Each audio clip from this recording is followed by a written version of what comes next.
New retirement age or higher taxes? The Social Security reform debate can go a number of ways. Show Subtitle Hide Subtitle Protests in France rage over pension reform. Why is French President Emmanuel Macron pushing to raise the retirement age? FAQ only.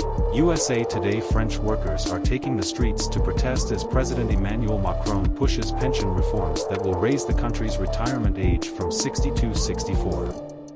More than 1 million people attended the demonstrations last week. Piles of garbage piled up after the garbage collectors left.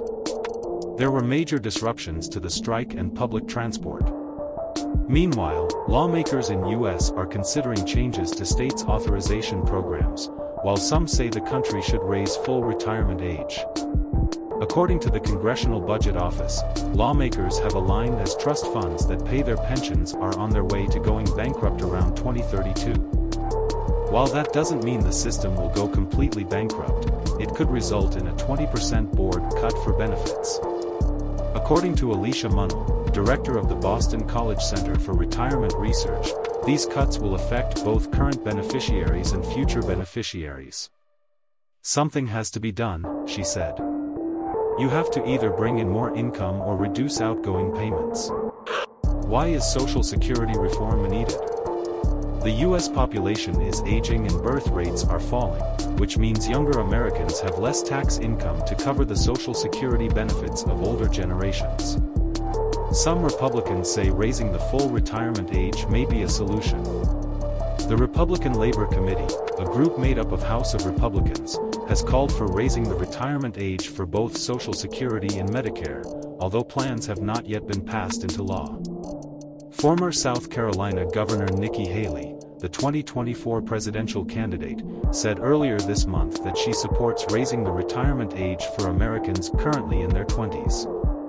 Other Republicans, including Louisiana Senator John Kennedy and South Carolina Representative Nancy Mace, have also said lawmakers should discuss raising the retirement age for younger generations.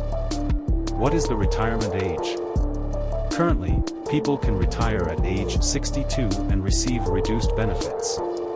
Although, full retirement age, for those born in 1960 and after is technically 67, the maximum amount of benefits under delayed retirement credit is not awarded until age 70. There are certain provisions linked to full retirement age, including a rule that widows and spouse benefits will be reduced if requested before benchmarking. While the term can be misleading as it is not tied to an official retirement age, raising the full retirement age can still lead to benefits cuts for retirees. According to the Center for Budget and Policy Priorities, a neutral research and policy institute, raising the full retirement age to 70 would cut benefits by about 20%. While some white-collar workers can easily work for several years before retirement, those with physically demanding jobs are more likely to retire early and take benefits cuts. If the retirement age is raised, this cut will be even more severe. Currently, those who claim Social Security benefits early at age 62 receive 70% of benefits available at age 67. According to Munnell, if the retirement age returns to 70, these workers will only receive 55% of benefits. It's something that puts the greatest burden on the most vulnerable, he said. Option 2: get more income. The other option on the table for lawmakers is to pour more money into Social Security. Some are considering expanding the payroll tax. Currently, the tax only applies to wages up to $160,200 with a tax rate of 6.2% for both employees and employers or 12.4% for the self-employed. Senators Elizabeth Warren and Bernie Sanders passed legislation last month that would allow payroll tax to apply to wages over $250,000. Another option is increased tax rate on employers and employees, according to Mark Iwry, a former senior advisor, Secretary of Treasury and now a non-resident senior researcher at Brookings Institution.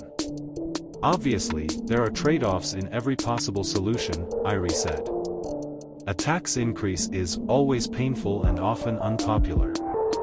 Iwry also noted that raising taxes for Social Security could make it more difficult to raise taxes for other high-priority purposes, such as Medicare, Russia's war with Ukraine, or international crises such as climate change. Another suggestion is to invest at least some of your Social Security reserves in private sector stocks and bonds, which tend to produce higher long-term results, but there are concerns that this could dampen benefits during market downturns. While aid isn't at risk of being cut this decade, Iwry said lawmakers should work to resolve the issue as soon as possible. We expect find a solution every year to avoid liability cuts. We have pay a higher price for the solution, he said. We kick the tin on the way, and with each kick it gets heavier. While retirement may not be a priority for those in their 30s or younger, they should be aware that Social Security can change and plan ahead, according to Craig Copeland, Director of Wealth Benefits Research at the Employee Benefit Research Institute. This could mean allocating additional funds for retirement, planning to work longer, or finding a way to stage retirement by taking a part-time job after retirement. I don't think anyone should think there won't be any Social Security, he said. There will be some funding for benefits. What is currently planned in the law will not happen. Dig deeper.